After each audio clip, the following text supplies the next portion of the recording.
the strength of our Christianity. A true Christian is measured in love.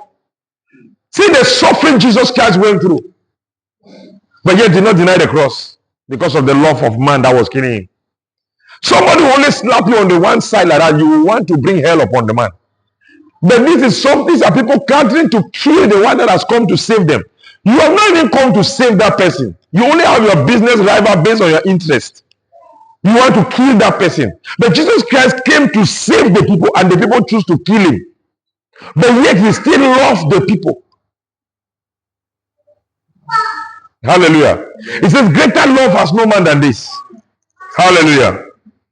1 John chapter 4 verse 17 to 18 says, love has been perfected among us, in this that we may have boldness in the day of judgment, because as he is, so are we in this world. The only way we can be so bold in the day of judgment is when we walk in love. Because Jesus Christ was walking in love 24/7. He will rebuke the people, but will never keep anybody in his heart.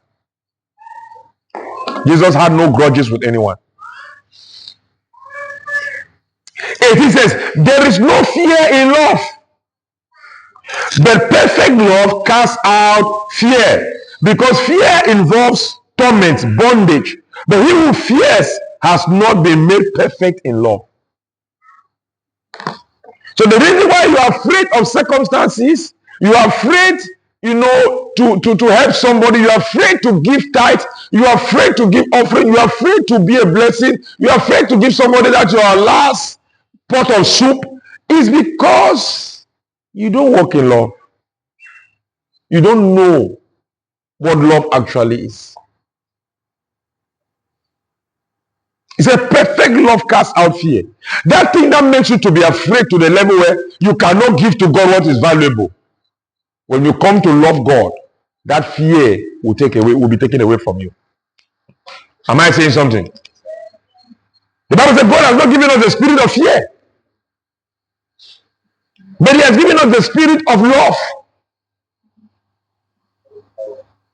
Are you getting me? He has not given us fear, but he has given us love. So whenever we are operating in fear, the devil has intruded. The devil has come in. Hallelujah.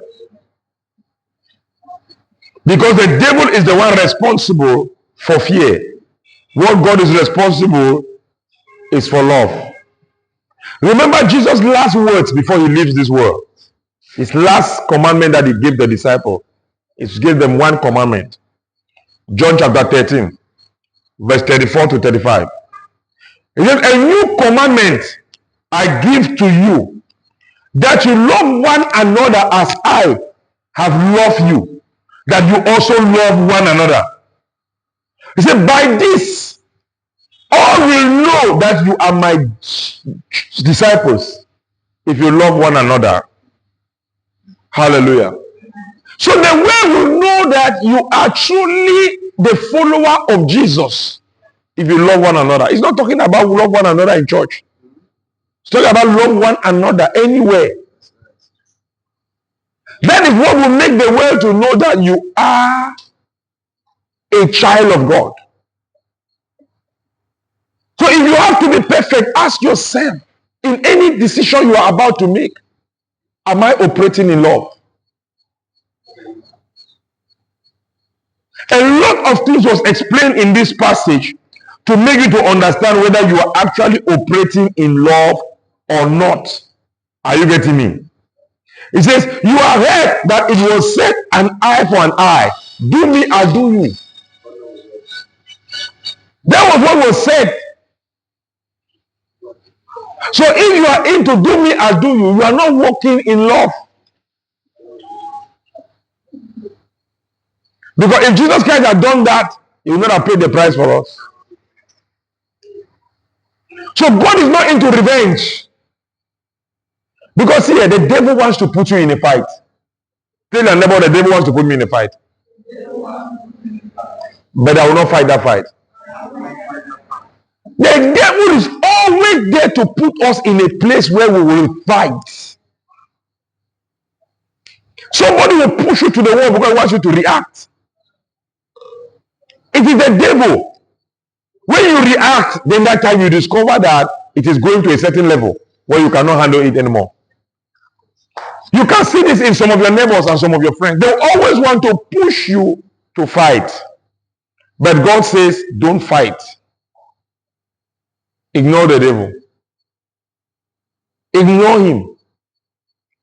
When you look at the person causing you to fight, have mercy on him. Love him as a brother. Forgive him. Because if you wrestle with that person, the devil will prevail over you.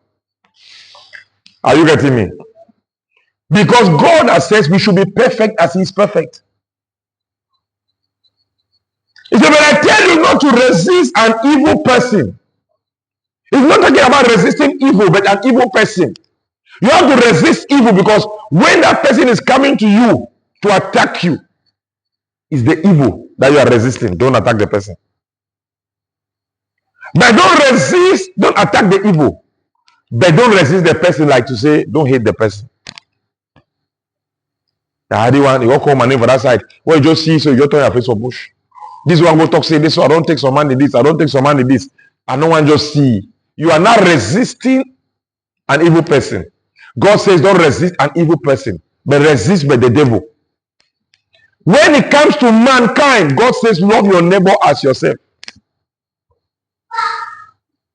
We don't have any right to resist any man. That's the Bible, but to love them.